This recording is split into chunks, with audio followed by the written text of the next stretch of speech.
सदगुरु कबीर साहेब की 626वीं जयंती समारोह बड़े धूमधाम से पूरी दुनिया में मनाई जा रही है।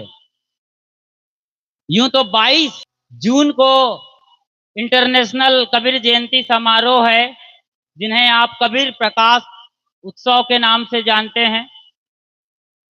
और आपकी ये धरती पंजाब 5 नदियों की धरती है ये, जहां नानक साहब का हर जगह हस्ताक्षर है। जहां भी देखते हैं उनकी वाणी नजर आती है, उनके गुरुद्वारे नजर आते हैं, उनके बंदे नजर आते हैं। पूरा पंजाब हरियाणा का ये इलाका नानक साहब के आशीर्वाद से हरा भरा है। और आप लोग जानते होंगे कि नानक साहब के गुरुदेव रहे हैं सदगुरु कबीर साहेब। कबीर साहब लगभग 72 बरस के थे जब नानक साहब इस जमी पर आए थे। उनकी संगत करने का उनको मौका मिला। जो उन्होंने पाया वो दुनिया को बांटा। और यही वजह है कि सदगुरु कबीर साहब की वाणी आपके गुरु ग्रंथ साहिब में काफी तादाद में गुम्फित है, सेलेक्टेड हैं। वहां गुरु ग्रंथ साहिब की आत्मा कबीर साहब की वाणी है। गुरु ग्रंथ साहिब की आत्मा कबीर साहब की वाणी है। कहत कबीर सुनो भाई साधो, ये लाइन भला किसने नहीं सुना होगा। और कहाँ ही कबीर पुकारी के, कहीं भी चले जाइए दुनिया के किसी कोने में, किसी दूसरी कंट्री में चले जाइए और कहिए कहत कबीर सुनो भाई साधो। ये इंटरनेशनल रिंगटोन है, मोबाइल का नहीं, दुनिया के लोगों के दिलों का ये रिंगटोन है। कहत कबीर सुनो भाई साधो। ये लाइन जब कोई फॉरेनर सुनेगा तो उनका मन मयूरा नाच उठेगा कि ये बंदा हिंदुस्तान से आया है, भारत से आया है और कबीर का दीवाना है, कबीर की पंक्तियों को गा रहा है। कबीर साहब संतों के सरताज हैं, संत शिरोमणि कहा जाता है। आज से 600 बरस पहले का जो युग रहा है उसे हिंदी साहित्य के इतिहास में मध्यकाल कहा जाता है। और उसी मध्यकाल को भक्ति काल कहा जाता है। भक्ति काल का स्वर्णिम युग था। उस वक्त कबीर साहब के साथ आपके स्वामी रैदास जी महाराज, दादू, दरिया, घिसा, पलटू, लाल, गुलाल, जगजीवन, संतों की पूरी वाहिनी चली थी, संतों की फौज। इसीलिए हमारा देश भक्ति से ओतप्रोत रहा है। मध्यकाल के पहले हम देखते हैं तो राजतंत्र रहा है, मुगलों का शासन रहा है। जब सदगुरु कबीर साहब 1398 में यानी ईस्वी सन 1300 पैदा हुए थे पंडितों की नगरी काशी में, उस वक्त हमारे देश में तैमूर लंग का आक्रमण हो रहा था। तैमूर लंग 1398 के साल में हमारे देश में आक्रमण किए थे। तो मुगलों का शासन था दिल्ली के सल्तनत पर, दिल्ली के गद्दी पर, जहां अभी आपने चुनाव निपटाया है। और आप जानते हैं कि नई मंत्रिमंडल बैठी है, नया कैबिनेट आया है। उसी गद्दी पर सिकंदर लोदी राज किया करते थे। ये मुसलमान सुल्तान थे। उनके बाप बहलोल लोदी ने लोदी वंश का नींव डाला था। सिकंदर लोदी के सिपाही और उनके बड़े करीब के थे मौलवी शेख तकी। जी हाँ, शेख तकी उनका नाम था। तो शेख तकी और कबीर की बड़ी गजब की बातें हुई हैं, उनकी चर्चा हम करेंगे। कबीर साहब के काल को देखिए, कबीर साहब कहाँ पैदा हुए। उस वक्त की जो धार्मिक राजनैतिक और आर्थिक राजधानी थी क्या? काशी। गंगा के किनारे काशी से व्यापार होता था देश और दुनिया में, नदी के जहाज के जरिए। बड़ा व्यापारिक केंद्र था, धार्मिक आस्था का केंद्र था। वहां तमाम पंडित, पुरोहित, मुल्ला, मौलवी रहा करते थे। निरंकुश राजतंत्र चल रहा था, मतलब राजा की जो मर्जी आए वो प्रजा पर अत्याचार किया करते थे। आप सोचिए कि जजिया कर वसूला जाता था उस वक्त कबीर साहब के जमाने में, और कोई भी साधारण आदमी घोड़े पर नहीं बैठ सकता था। उन्हें जो घोड़े पर कहीं बैठ गया तो उसके पीठ पर कोड़े मारे जाते थे। अभिव्यक्ति की आजादी नहीं थी।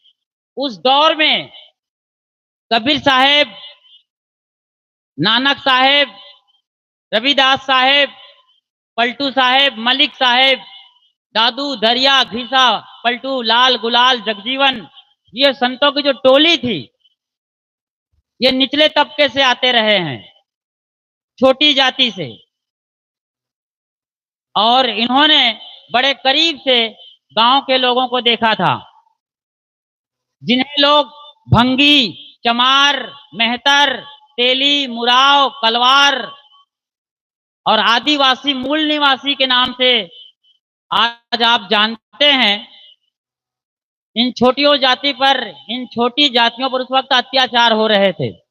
एक तो मुसलमान सम्राट बैठा था, सुल्तान सिकंदर लोदी, और जो लोग अपने को चतुर्वर्ण व्यवस्था में बड़े मानते थे, ब्राह्मण, क्षत्रिय, वैश्य, ये लोग राजाओं से मिलते थे, उनके सिपाहियों से मिल जाते थे और अपनी रोटी सेकते थे। तो राजा और धर्म के ठेकेदारों के बीच, वो भी मुल्ला मौलवी और पोप पादरी के बीच में, माफ करिए, मुल्ला मौलवी और पंडित पुरोहित के बीच में साधारण जन, देश की आम जनता पिस रही थी। साहब ने कहा है ना, चक्की चलती देखी के दिया कबीरा रोए, दो पाटन के बीच में साबुत बचा न कोई। तो दो पाटन के बीच में राजतंत्र और धर्म के ठेकेदार, हिंदू पंडित और मुसलमान मुल्लों के बीच जनता पिस रही थी।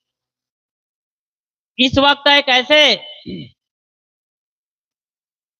त्राता की जरूरत थी इस देश को, जो भीषण गर्मी में लोगों के दिल की प्यास को बुझा सके, लोगों की आत्मा को तृप्त कर सके।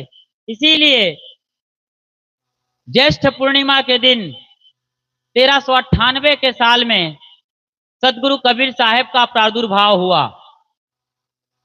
सदगुरु कबीर साहब के लिए कहा जाता है कि वो काशी, जिसे आज हम बनारस के नाम से जानते हैं, वाराणसी भी उसका एक नाम है, वहां लहरताला तालाब के किनारे पाए गए।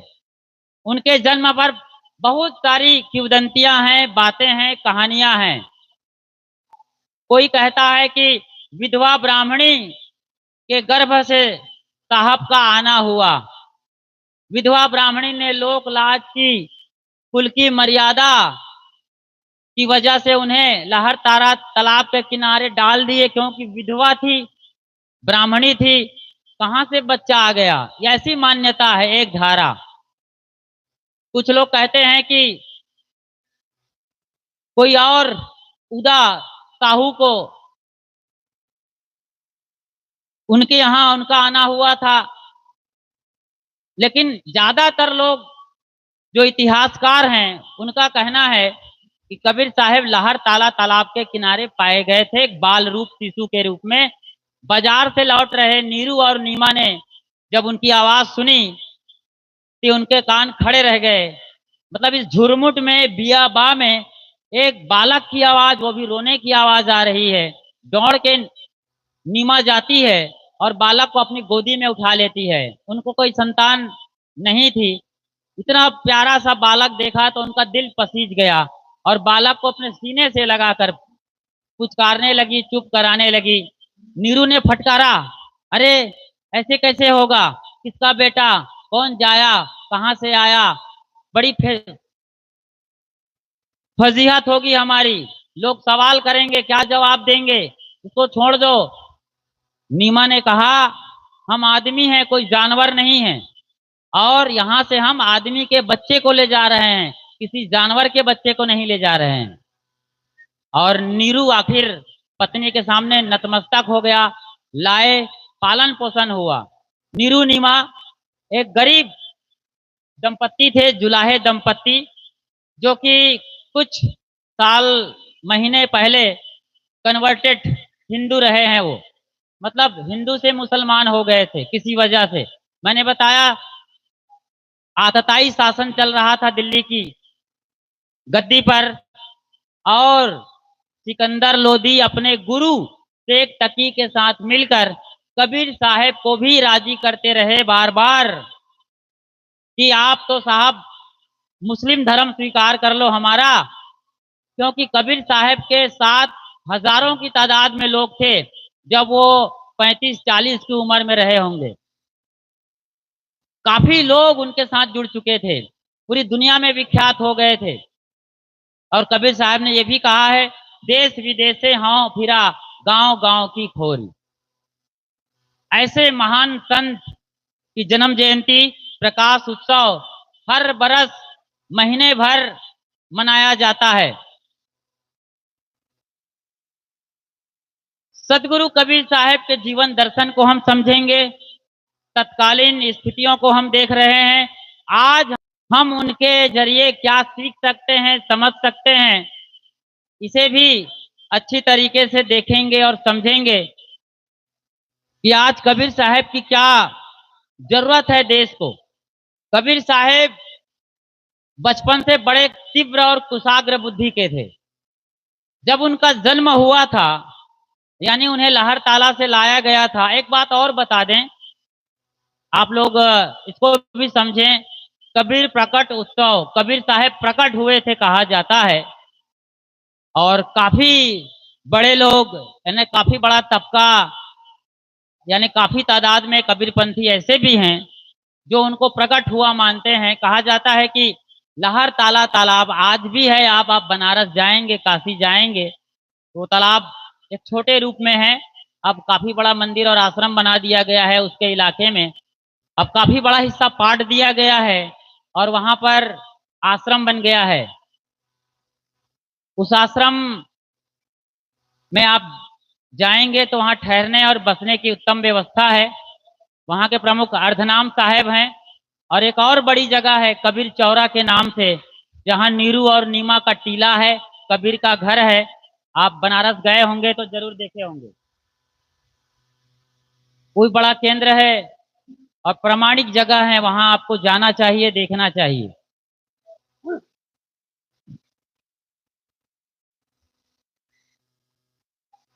वहीं लहरतारा में सुबह सवेरे का वक्त रहा है। ये कहा जाता है कि आसमान से एक चमकता हुआ गोला आया, कमल फूल खिला हुआ था, उस पर वो गोला उतरा और बालक का रूप ले लिया। ये बड़ा मनोरम और मधुर कल्पना है, कहने में सुनने में बड़ा आनंद आता है, अच्छा लगता है। और हर मतावलंबी, हर कोई जानना चाहता है, समझना चाहता है महिमा में, अपने गुरु को, अपने इष्ट को, अपने स्वामी, अपने मालिक को। काफी बड़ा, जैसे कि आप कबीर साहब की तस्वीर को देख रहे हैं, जहां बड़े कायदे से सजा दिया गया है, एक मंदिर का रूप दिया गया है। आप देख रहे हैं कबीर साहब की तस्वीर, वो बैठे हैं शांत एक छतरी के नीचे, और यहाँ भी बढ़िया उनको एक भव्यता दी गई है। तो हर अनुयायी चाहता है कि अपने इष्ट महापुरुष, गुरु, सदगुरु को वो बड़ा रूप में देखना चाहता है, इसलिए ऐसी मधुर कल्पनाएं होती हैं। कबीर साहब साधारण व्यक्तित्व नहीं थे, महामानव कहें, संतों के सम्राट कहे जाते हैं।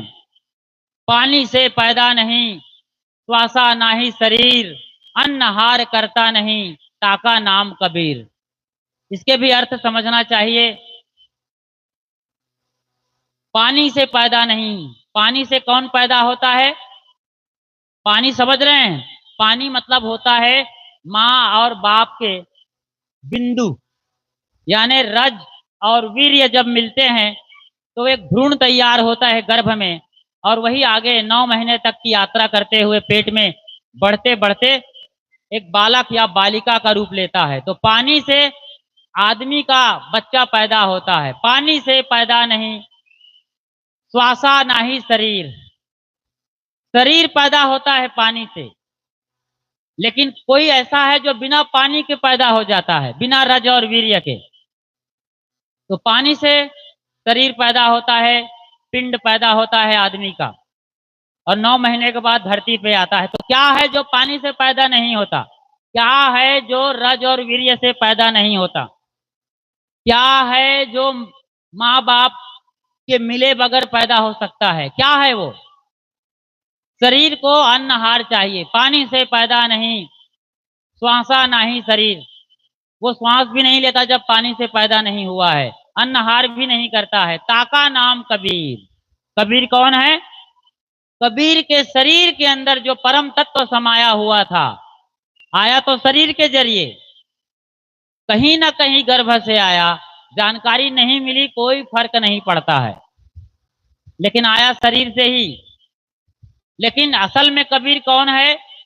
उनके अंदर कबीर साहब के शरीर में समाया हुआ जो परम तत्व है, परम सत्ता है, वो कबीर है। वो पानी से पैदा नहीं होता है जीवात्मा, अन्नहार नहीं करता, न श्वास लेता है, उसका नाम कबीर है।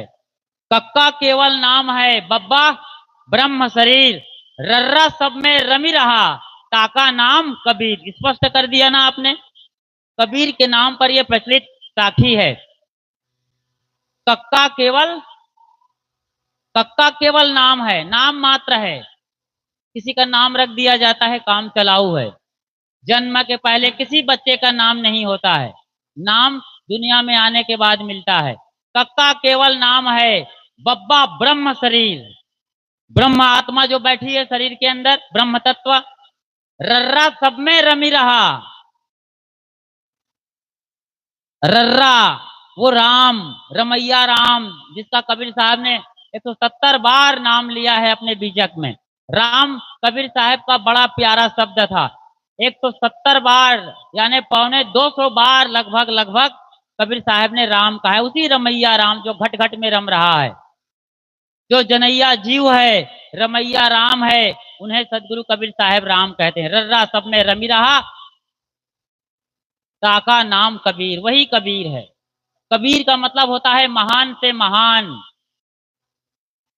मौलवी भी थर्रा गए थे जब उनके पिता नीरू नाम लेने के लिए गए थे। तो कबीर साहेब के माँ बाप का कायदे से पता नहीं चलता है। इसको थोड़ा और समझें आप। आप लोग रामायण की माँ सीता को जानते होंगे। सीता का जन्म कब हुआ था किसी को पता नहीं। माँ बाप कौन थे कोई नहीं जानता। असल में उनके पिता राजा जनक एक उत्सव के उद्घाटन के लिए हल चला रहे थे। 2-4 मिनट हल चलाना था।